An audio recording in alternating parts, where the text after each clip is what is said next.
Good morning, fam. Welcome back to Erica's EDC, and today we are going to go over a couple of things I've been carrying the past few days, talk about something very specific that is in here, and just check in and chat because it has been a few days, hasn't it? I haven't seen you guys in a little while. How's it going? How's your morning? It's a beautiful day here in New Hampshire. It's very chilly, but it is absolutely gorgeous. So let's talk about what we've been carrying. And I have something in here that a lot of people have been asking about, so I want to give a little update on this because I have some interesting stuff to share about that. But let's talk about the 940 first, because we all saw that Benchmade added the 940 and the 945 to their custom shop, which is very exciting. Ooh, this is disgusting. I'm sorry. Look at how freaking nasty this is. What even is that? It's like stickers or tape or something. Ew. Anyway, Benchmade decided to finally add the 940 to the lineup on the custom builder that they have. They also added the 945. I think the 940 has been produced for 23 years from Benchmade. One of their absolutely iconic models. If you don't like it, you're crazy, okay? You just are. You just are. If you're viewing this as a knife, you're also crazy. You gotta remember, it's not a knife. It's a sharpened pry bar. That's what Warren designed this for. It was like a multi-tool, really, on the ranch. He was a rancher in Australia. He wanted to be able to scrape horse hooves out with this little reverse tanto part, okay? And cut baling twine and feed bags and use it as a pry bar and all of these things, right? So if you view it as a multi-tool, you may enjoy it more than if you get this and you are trying to view it as like a slicey dicey knife. You know what I'm saying? But anyway, I have so many videos on that. I love the 940. It's one of my favorite knives. It's definitely a beast of a knife in a very gentlemanly configuration, if you will. It's just awesome. I really do love it. I still love it just as much as I did when I did the reviews on it and stuff. This is one of my favorite knives. This is the iconic one that is all beat up and disgusting, but we love it, right? Because we love use your shit. So we're really stoked that Benchmade finally put this in the lineup on the custom builder. The prices are a little hard to swallow, okay? Like, it's like $250 baseline for a custom 940 with G10 colored scales on the builder. That's painful, but are we going to do it? Yes. Am I right now? Absolutely not. I don't have that. But I know a lot of us are just going to cave and do it because it's so cool. Like, would this not be awesome with orange G10 scales and all satin hardware? Everything satin. Satin blade, satin lock, satin screws, satin clip, or maybe the black OG clip, actually. But, oof. Whoo! That gets me almost as excited as Yo Mama on a Wednesday. But this is just an iconic model from Benchmade. I'm really excited to see it in the custom builder because a lot of people just think that this is boring or they don't like the purple spacer, what have you. So really excited to see that Benchmade finally gave us the option to customize these, and they put the little baby one in there too, the 945, right? So that's really exciting. But at some point, if I have the funds to do that, I'll definitely be building an orange one with all satin everything. But yeah, I'm not really buying knives right now. The ones that come in are from viewers. So very exciting news in the knife world. But I have been carrying my 940 as an ode to the 940 being added on the custom builder, just because I thought it was exciting. So I've been carrying this the past few days, and nothing's changed. I still love it. I honestly adore this model. I had a really hard time with it at first because, like most people, I was expecting it to cut better than it did, and it was really disappointing, and I felt like I couldn't get a super sharp edge on it that would last for a while. Like, I could get it sharp and then it would dull pretty quickly. Then I realized you have to lay the edge back to 15 DPS, and it helps so much. So this one has a nice fat bevel. Granted, it's very dirty, but I'm hoping that you can see that bevel is pretty fat because I'm running it at 15 DPS with a very toothy edge. That's another thing you don't want to do, is like glass it out, right? You don't want to over polish it, essentially. S30V can do very well with a high polished edge, but it really depends on the geometry, right? Because when I just tested the bug out last month, it performed the best when it had a very, very, very high polished edge. However, the geometry is way thinner on that knife, right? So with this, because it is so thick, in my opinion, you want to leave a lot of that S30V tooth, because this is so thick behind the edge. You need something to be able to grab material and pull through, right? You don't have that geometry that's just going to slide into the DMs. You got to keep some of that tooth on there, because you really don't have geometry working in your favor with this. It's a sharpened pry bar. So 15 DPS, 600 grit DMT edge. Just leave it with the working edge, okay? You will be much more satisfied with the performance. But again, if you're looking for slicey dicey, you're not going to like the 940. You may want to look into the 945, which is teeny tiny, but it slices very well because the blade stock is much thinner. But ode to 940. Benchmade's driving me nuts lately, but I can't help but love the 940. It's just absolutely iconic, and I have tried to break this thing and I can't, so I really do enjoy it.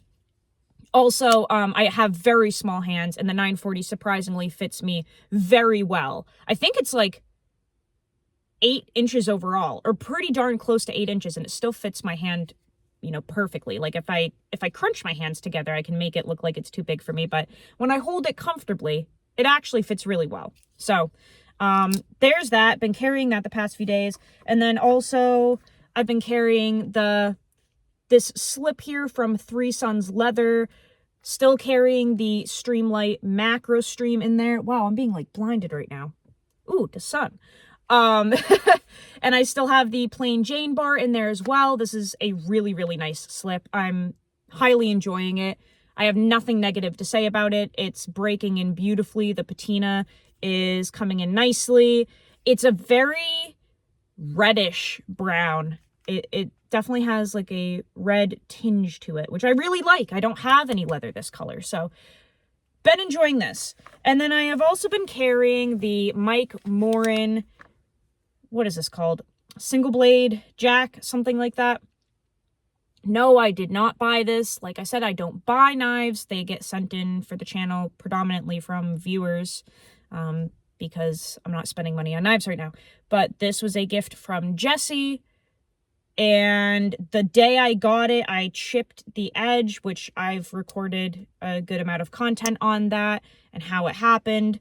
And I was supposed to send it back to Mike to get a blade replacement or something, because I mentioned that I wanted to give him the chance to make it right. Through the grapevine of communicating with Mike Morin and Mac, who sold the knife to Jesse, Mac like sells custom knives. So through the grapevine, it was, you know, relayed to me that Mike said it was probably a bad heat treat on this blade, and when it gets back to him, he will just replace the blade because it sounds like it was just a bad heat treat, which spooks me for a $750 knife, but like, whatever. If he's going to make it right, I don't care. Because essentially I did nothing with this knife and I chipped the edge. So I was supposed to send it back to get a blade replacement. I've been really busy and I didn't end up sending the knife back. And then when I went to go check in basically to see if this was a good time to do so, on his Instagram, he was saying that he's in the middle of a big move to Arizona, I think, and he seems very, very busy. He's not even like making knives right now. Just really busy, it sounds like. And I thought, well, I don't care really that it has like the chip in it, like it's not driving me nuts. Ooh, I'm just noticing something else right now. Sorry. Ooh, that's interesting. Okay. It's not like driving me crazy that it's chipped. you know, it's a bummer, but like, it doesn't bother me per se. He seems very busy. I'm gonna hold off on sending it in, and I'm actually gonna play around with it a little bit more because he already said that he'll replace the blade because what happened to it was not acceptable. So I just figured maybe I'll play around with it a little more, and wait for him to have like more time to work on it essentially, because I don't want to bother him while he's so busy. So I've been carrying this the past few days and actually continuing to use it. Even though it has a chip. And yesterday I was processing some cardboard, a good amount of cardboard, and boy, is this thing sharp and slicey. Like, holy crap. It is so thin behind the edge. It's dumb. But I was processing some cardboard in a very appropriate manner. No staples, not on the ground, no nothing. I did have a witness, and I chipped the edge again, just cutting cardboard. I swear I didn't do anything dumb. I didn't cut into anything. I wasn't cutting on the ground. I was like cutting in the air, and Nikki was with me, and I have chipped the edge again, literally processing cardboard. So I don't know if the camera will pick this up because we're not on the front-facing one, but not only did I chip the edge again, I also just noticed I broke the tip off. Cutting cardboard. That's what I noticed like a minute ago when I was like, ooh, that's interesting. So let's see if the camera will pick this up. I don't think it will because this front-facing camera has horrible focusing problems. It's the other side that can really pick it up. But let me see if I can somehow... Oh, I don't think it's gonna... Oh, you might be able to just barely see the two chips. Oh, I really wish you could see it because it's kind of funny. But there are two chips now in the very front, and I broke the tip, literally from cutting cardboard. Yeah, I don't think it's going to pick it up, but they're there. I will try to get it on video and like do a separate video just filming the damage with the other side of the camera. Yeah, so there's something very wrong with this blade, obviously. If he thinks it's heat treat, then it's probably heat treat. I will obviously give him a chance to make it right when he's less busy, but it just kind of spooks me, like sending this in the mail when it was $750, like while he's moving. I don't want it to get, you know, lost somewhere or sent to the wrong place, or I just don't want to bother him with this because it doesn't matter to me. So I'm going to wait until his life kind of settles down because it's really not a big deal. But I did find it interesting that just cutting cardboard, I have chipped this edge yet again and broken the tip off on a $750 knife. Should the heat treat be bad on this? Y'all can decide that on your own, but yeah, aside from that, this is a really nice knife, very good slicer. The lockup is absolutely insane on this. Like, that is a strong, snappy, listen to this. And watch this. Like, you do not want to have your finger in the way when this closes because you're going to literally chop your finger off. That's like a bear trap. Whew! That's crazy. So that's the update on the Mike Morin knife, because you guys have been asking what happened to it, and then I posted it on Instagram the other day, and everyone was like, oh, yay, you got it back, how is it? I'm like, no, I never sent it out. So, yeah, I'm just gonna keep using it, really, because, like, why not, right? If he already said he's gonna replace it because the initial damage was unacceptable, I'm gonna just keep using it because it's gonna get replaced anyway.